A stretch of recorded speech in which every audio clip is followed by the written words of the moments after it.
Hello friends, तो आज मैं एक न्यू एनिमे सीरीज़ को एक्सप्लेन करने जा रहा हूँ जहाँ हमारे हीरो को दूसरे वर्ल्ड में समन किया जाता है और वहाँ उसे गॉडेस की ब्लेसिंग के रूप में कुछ पावर्स मिलती हैं। अब हमें देखना यह है कि हमारा हीरो किस तरह से अपनी पावर्स का यूज़ करके उस वर्ल्ड में सरवाइव करता है। और एपिसोड की शुरुआत होती है, हम द रॉयल कैपिटल प्लूमा को देखते हैं जहां कुछ मर्चेंट्स डेमी ह्यूमन को मारते हुए उनसे काम करवा रहे होते हैं। सीन हमारे हीरो पर शिफ्ट होता है जो डेमी ह्यूमन को उसके काम में मदद करने के लिए थैंक्स करता है और तब हमें हमारे हीरो का नाम पता चलता है, बेनेजा। बेनेजा उस डेमी ह्यूमन और उसके साथियों को खाना खाने के लिए पैसे दे रहा होता है। तभी उसे पीछे से लोगों की बात करने की आवाज़ सुनाई देती है कि कितनी अजीब बात है, जो डेमी ह्यूमन को पैसे दे रहा है। डेमी ह्यूमन भी पैसे लेने से मना करता है। तभी पीछे से हमारे हीरो की दोस्त क्वीन आती है जो उस डेमी ह्यूमन को कहती है, जब बेनेजा ने किसी को कुछ ऑफर कर दिया तो कोई उसे मना नहीं कर सकता। डेमी ह्यूमन भी पैसे ले लेता है और अपने साथियों को बताता है और सभी बहुत खुश होते हैं और बेनेजा का थैंक्स करते हैं। कुछ लोग एक तरफ से ये सब देख रहे होते हैं। बेनेजा सोचता है कि ह्यूमन और डेमी ह्यूमन सभी एक जैसे हैं और तभी उसकी पूरी बॉडी ग्लो करने लगती है और जब क्वीन पीछे मुड़कर देखती है तो बेनेजा वहाँ नहीं होता है। बेनेजा दूसरे वर्ल्ड में टेलीपोर्ट हो चुका होता है और तभी हमारे हीरो को एक आवाज़ सुनाई देती है कि 198th hero candidate summoning successful.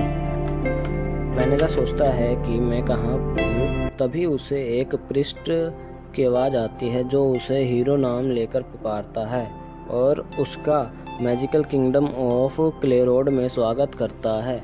बेनेजा कहता है कि मैं कोई हीरो कैंडिडेट नहीं हूँ, आप लोगों को कोई गलतफहमी हुई है।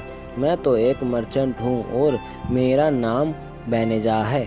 प्रिस्ट बेनेजा को बताता है कि डार्क आर्मी के साथ जल्द ही बैटल स्टार्ट होने वाली है, इसलिए हम दूसरे वर्ल्ड से हीरोज़ को समन कर रहे हैं ताकि वो हमें इस मुसीबत से बचा सकें। बेनेजा एक क्रिस्टल पर अपना हाथ रखता है और तभी प्रिस्ट बताता है कि इस वर्ल्ड में समन होने के बाद हीरोज़ का लेवल 1 हो जाता है, पर उन्हें गॉड्स की डिवाइन ब्लेसिंग के रूप में कुछ अनोखी पावर्स मिलते हैं जो कोई भी ऑर्डिनरी पर्सन ट्रेनिंग करके नहीं पा सकता। सभी लोग ये देखकर हैरान हो जाते हैं कि बेनेजा की पावर्स ऑर्डिनरी लोगों जैसी है। आसपास के सभी लोग बात करने लगते हैं कि ये समनिंग भी फेल हो गया। तभी दूसरी तरफ एक और हीरो समन होता है जिसकी सभी पावर्स लेवल्स 999 होते हैं और वो ये सब बातें अपने किंग को बताने के लिए चले जाते हैं और हमारे हीरो की तरफ कोई भी ध्यान नहीं देता और किंग भी उस हीरो को इस वर्ल्ड का हीरो डिक्लेयर कर देते हैं। सीन हमारे हीरो पर शिफ्ट होता है जो सोच रहा होता है कि कोई भी उसकी तरफ ध्यान नहीं दे रहा है और उसने कभी द मैजिकल किंगडम ऑफ क्लेरोड का नाम भी नहीं सुना है। सीन अगले दिन पर शिफ्ट होता है। कुछ रॉयल गार्ड्स हमारे हीरो को कैरेज में धक्का देते हैं और कैरेज चलने लगती है और वो पीछे जाकर गिरता है। तभी हमारा हीरो किंग के साथ हुई बातों को सोचता है जहां किंग का आदमी बताता है कि समनिंग गेट बंद हो चुका है और उससे फिर से नहीं खोला जा सकता और हम ये बात भी बाहर नहीं जाने दे सकते कि हम तुम्हें तुम्हारे वर्ल्ड में नहीं भेज सकते हैं, इसलिए हम तुम्हें नॉर्थ के डेलावेजा फॉरेस्ट में पूरी जिंदगी जीने की परमिशन देते हैं। सीन प्रेजेंट में शिफ्ट होता है। हमारा हीरो डेमी ह्यूमन से बात करने की कोशिश करता है मगर डेमी ह्यूमन बात करने से मना कर देता है। फिर भी हमारा हीरो उससे बोलता है कि मैं इस कंट्री में नया हूँ, इसलिए तुम मुझे इस कंट्री के बारे में कुछ बताओ और क्या तुमने किंग के साथ स्लेव कॉन्ट्रैक्ट किया हुआ है। डेमी ह्यूमन बोलता है, क्या एक स्लेव कॉन्ट्रैक्ट। बेनेजा बोलता है, मेरे पुराने वर्ल्ड में ह्यूमन्स स्लेव कॉन्ट्रैक्ट के जरिए डेमी ह्यूमन से काम करवाया करते थे। डेमी ह्यूमन बोलता है, फिर तो वह जगह बहुत ही खराब होगी। मैं बस किंग के लिए काम करता हूँ और बदले में उनसे पैसे लेता हूँ जो ज़्यादा तो नहीं होते हैं, पर मैं उनका स्लेव नहीं हूँ। इस कंट्री में ह्यूमन और डेमी ह्यूमन्स को एक समान समझा जाता है। हमारा हीरो उससे और बात करने की कोशिश करता है लेकिन डेमी ह्यूमन खिड़की बंद कर देता है। फिर वो अपने पुराने वर्ल्ड को याद करता है और सोचता है कि ये वर्ल्ड भी उतना बुरा नहीं है।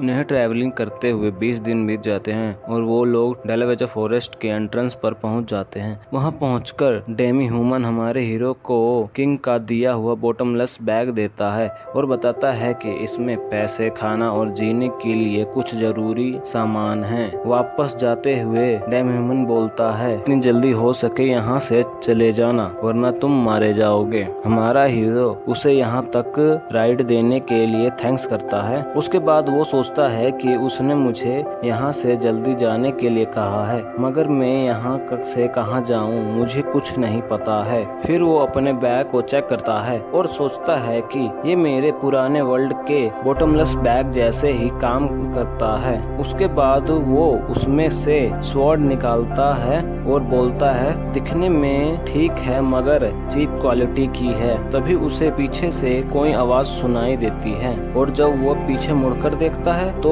वहाँ कुछ स्लाइम्स होते हैं। फिर वो सोचता है कि मेरे पिछले वर्ल्ड में स्लाइम्स किसी के ऊपर अटैक नहीं करते थे, तो इस वर्ल्ड में भी स्लाइम्स ऐसा ही करते होंगे। पर तभी वो स्लाइम्स हमारे हीरो पर अटैक कर देते हैं और हमारा हीरो सभी स्लाइम्स को खत्म कर देता है। फिर वो अपने स्वॉर्ड को देखता है जो टूट चुकी होती है। तभी उसे लेवल अप होने का नोटिफिकेशन आता है और जब वो अपना स्टेटस बार देखता है तो उसका लेवल 2 और सभी पावर्स पर इंफिनिटी का सिंबल होता है। फिर तभी वॉइस गाइड को चालू करने का ऑप्शन सामने आता है और वो उसे चालू कर देता है। वॉइस गाइड उसके सामने कई सारे स्पेल्स के विंडो ले आता है। वॉइस गाइड हमारे हीरो को बताता है कि उसके बॉटमलेस बैग पर location tracking, monster learning, force recovery spells लगे हुए हैं, इसलिए डेमी ह्यूमन ने उसे यहाँ से जल्दी जाने के लिए कहा था। फिर वो वॉइस गाइड को उस बॉटमलेस बैग पे से स्पेल्स रिमूव करने के लिए कहता है। फिर वो फॉरेस्ट में जाने लगता है। तभी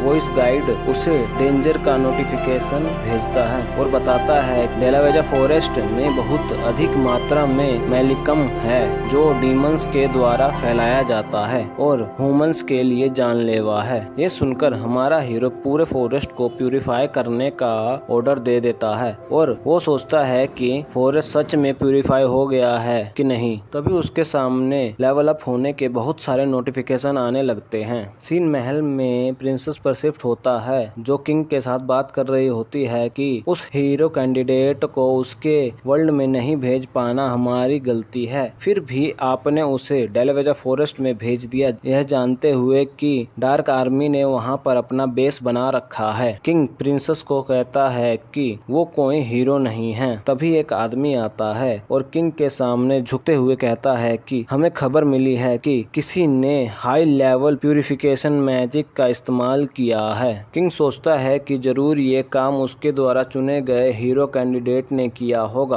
पर तभी वो आदमी किंग को बताता है कि उसके द्वारा चुना गया हीरो साउथ की तरफ गया है, मगर स्पेल का इस्तेमाल नॉर्थ के डेलावेजा फॉरेस्ट में हुआ है। इधर हमारे हीरो का लेवल बढ़कर 367 हो जाता है और वो देखता है कि इन्फिनिटी का निशान अभी भी होता है और तभी उसकी पावर्स जल्दी से रिकवर हो जाती हैं। फिर वो सोचता है कि अब उसे क्या करना चाहिए। तभी उसे शेप शिफ्टिंग मैजिक स्पेल का नोटिफिकेशन सामने आता है और वो उसे यस कर देता है। उसके बाद वो जेंडर चुनता है और एक सुंदर लड़की में बदल जाता है। उसे खुद को देखकर शर्म आने लगती है और वो फिर से एक लड़के में बदल जाता है, पर इस बार उसका चेहरा अलग होता है। इसके बाद वो ट्रांसपोर्टेशन स्पेल का यूज़ करके कैपिटल में आ जाता है। फिर वो उसी स्पेल का यूज़ करके अपने वर्ल्ड में जाने की कोशिश करता है, मगर कुछ नहीं होता। फिर वो कुछ पैसे कमाने के लिए मर्चेंट गिल्ड को ढूंढने लगता है। तभी वॉइस गाइड उसे बताती है कि सीधे आगे जाने पर उसे गिल्ड मिल जाएगा। गिल्ड में रिसेप्शनिस्ट हमारे हीरो को बताती है कि सभी लोगों को उनके रैंकिंग के बेस पर काम दिया जाता है और जितने ज़्यादा उनका रैंक होगा उतने ज़्यादा उनके काम के पैसे दिए जाएंगे। तो क्या आप रजिस्टर करना चाहेंगे? हमारा हीरो सोचता है कि ये गिल्ड भी मेरे पिछले वर्ल्ड के गिल्ड जैसे ही काम करता है और वो रजिस्ट्रेशन के लिए हाँ कर देता है। रिसेप्शनिस्ट हमारे हीरो से उसका नाम पूछती है तो वो अपना नाम फ्लियो बताता है, जो कि उसके पिछले वर्ल्ड में उसके डॉग का नाम था। वो अपना बैच लेकर क्वेस्ट देखने के लिए चला जाता है। तभी उसे पीछे से एक बच्ची की आवाज़ सुनाई देती है, जो लोगों से उसे डेलावेजा फॉरेस्ट में ले जाने के लिए मदद मांग रही होती है। वो लोग उस बच्ची को बताते हैं कि डार्क आर्मी ने उस फॉरेस्ट में अपना बेस बना रखा है, तो कोई भी कितनी भी पैसे में वहां जाने के लिए तैयार नहीं होगा। मगर कुछ टाइम बाद एक फोर्स वहां जाएगी, तुम उनके साथ जा सकती हो, तब तक वेट करो। वो लड़की बोलती है कि डेलावेजा फॉरेस्ट के पास मेरा परिवार रहता है और मुझे उनकी मदद के लिए जल्दी से जल्दी पहुंचना होगा। पर वो लोग उस लड़की को मना करके चले जाते हैं। तभी हमारा हीरो उस लड़की के पास आता है और कहता है कि मैं तुम्हारी मदद कर सकता हूँ। तभी वो हमारे हीरो को देखती है और उसके प्यार में गिर जाती है। हमारा हीरो उस लड़की से कहता है कि मैं ट्रांसपोर्टेशन मैजिक का यूज़ करके तुम्हें डेलावेजा फॉरेस्ट में ले जा सकता हूँ। ये सुनकर सभी लोग हैरान हो जाते हैं और बोलते हैं कि क्या ये बच्चा टेलीपोर्टेशन मैजिक का यूज़ कर सकता है? हमारा हीरो सोचता है कि क्या teleportation magic beginner level spell नहीं है, मगर इसे यूज़ करने में मेरी ज़्यादा पावर्स कंज्यूम नहीं होती है। तभी पीछे से रॉयल किंग नाइट बेलारोजा उसके ऊपर तलवार तानती है और बोलती है कि टेलीपोर्टेशन मैजिक जैसे एडवांस स्पेल को सिर्फ एक स्किल्ड सोर्सरर ही इस्तेमाल कर सकता है। वो और उसके सारे साथी हमारे हीरो से पूछते हैं कि कहीं वो छोटी बच्चियों की किडनैपिंग, स्लेवमेंट, ह्यूमन ट्रैफिकिंग करने वाला आदमी तो नहीं है। हमारा हीरो उन्हें यकीन दिलाने के लिए उन्हें अपने साथ लेकर एक गली में आ जाता है और वहां पर अपने टेलीपोर्टेशन मैजिक का यूज़ करके उन सभी को